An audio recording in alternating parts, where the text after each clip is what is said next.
purpose of the umbrella policy is to get up to where, by the time they exceed the amount you got on the umbrella policy, you're already broke.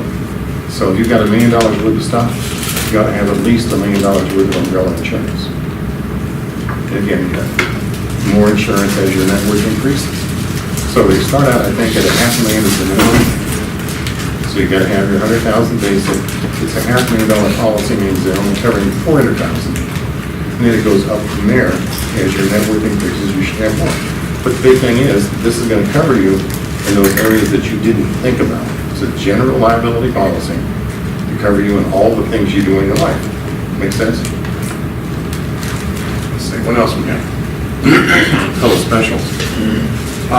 If you live in California, earthquake insurance is kind of a common thing, yeah?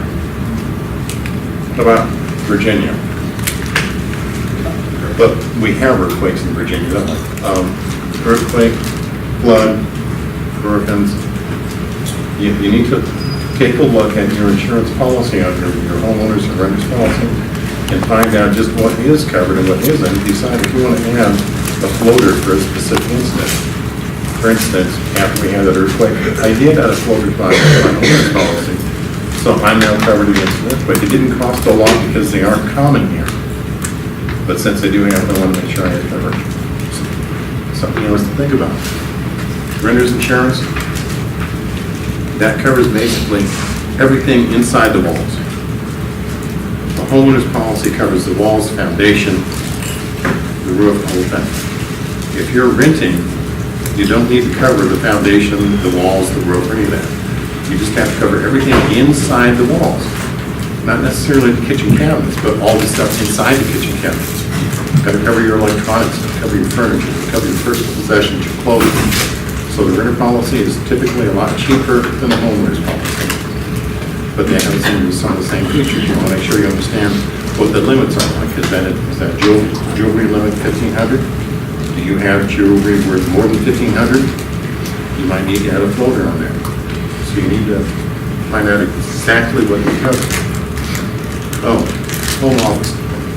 Now, you're all going to go in this. A home office really is just a place where you regularly do some business activity.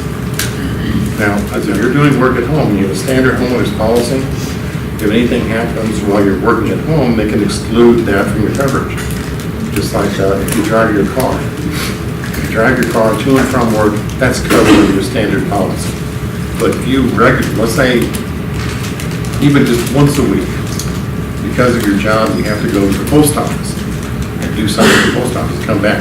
If you do this regularly in your car for work, you're using your car for work. And the insurance company can refuse a claim if you have an accident while you're doing that work business in your car.